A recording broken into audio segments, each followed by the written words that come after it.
సంధ్య scene కొత్తిలు కట్టుకొని సంతోషం చూస్తుంటే ప్రియతమ నాయకుడు కొమ్మటిరెడ్డి వెంకట గారు నల్గొండ పట్టణంలో దాదాపు 650 ఇండ్లు పెట్టడం జరిగింది. ఒక్కొక్కటి పూర్తి చేసుకొని అంటే ఉన్న పరిస్థితుల్లో సిమెంట్ రేటు కావచ్చు, ఇసుక కావచ్చు, ఇటుకలు రేటు కావచ్చు, అన్ని రేట్లు పెరిగినాయి, స్టీల్ రేటు కావచ్చు పెరిగినాయి. ఆ పెరిగినానికి అనుగుణంగా దాదాపు 5 లక్షలు ప్రభుత్వం ఇచ్చినా మిగతా ఇంకా 5 నుంచి 6 లక్షలు వేసుకుని వాళ్ళు సొంతంగా ఏర్పాటు చేసుకుని వాళ్ళ కళ్ళల్లో ఆనందం చూసినప్పుడు కాంగ్రెస్ ప్రభుత్వం వచ్చిన తర్వాత రేవంత్ రెడ్డి గారు కొమ్మటిరెడ్డి గారు చొరవ తీసుకొని నల్గొండ నియోజకవర్గం 3,500 ఇవ్వడం జరిగింది. దాదాపు 70 నుంచి చేస్తుంటారు. ఇప్పుడు ఎన్ని కంప్లీట్ అయినాయి అధికారులతో మాట్లాడుతూ తొందరగా కంప్లీట్ చేసినట్టయితే వాళ్ళు సొంత ఇంట్లో పైన కళ నెరవేరుతుందనే వాళ్ళ ఆశయంతో ముందుకు పోతుంది. కాబట్టి వాళ్ళందరూ కూడా కృతజ్ఞతలు తెలియజేస్తున్నారు. ఈ సందర్భంగా తెలియజేస్తారు.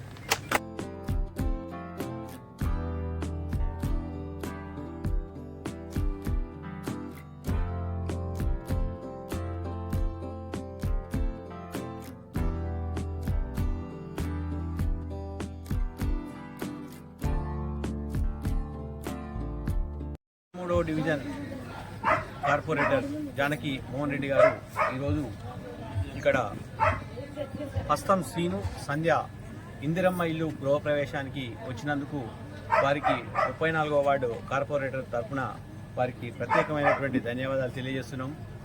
ఈ యొక్క జంగాల కాలనీ అనేటువంటిది నగరంలో నడిబొడ్డున ఉన్న ఎక్కడెక్కడో దూర ప్రాంతాలైనటువంటి చర్లపల్లి, కత్తాలగూడ అక్కడ ఉన్నటువంటి ప్రాంతాలు అభివృద్ధి చెందిన ఇది అభివృద్ధి చెందడానికి నోచుకోలేకపోయింది. ఎందుకంటే ఇక్కడ 34వ వార్డు 13వ వార్డు కలిసి ఉండడం వల్ల దీన్ని గత పాలకులు దీన్ని పట్టించుకున్నటువంటి సందర్భాలు లేవు.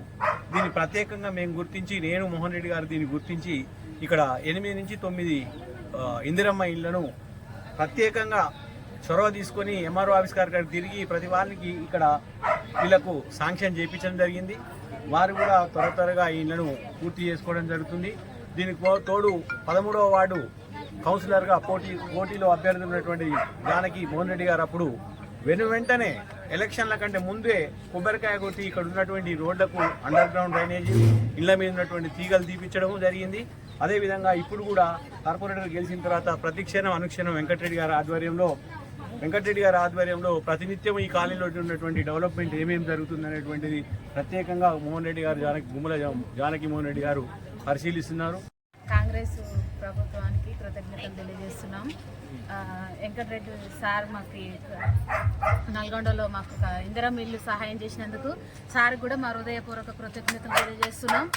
ఎందుకంటే మాలాంటి దీనులను గుర్తించినందుకు ఆయనకి కృతజ్ఞతలు తెలియజేస్తున్నాం. కాంగ్రెస్ ప్రభుత్వానికి, ముఖ్యమంత్రి గారికి, ప్రతి ఒక్కరు దీనికి మాకు సపోర్ట్ చేసిన ప్రతి ఒక్కరికి కృతజ్ఞతలు తెలియజేస్తున్నాం. ఎందుకు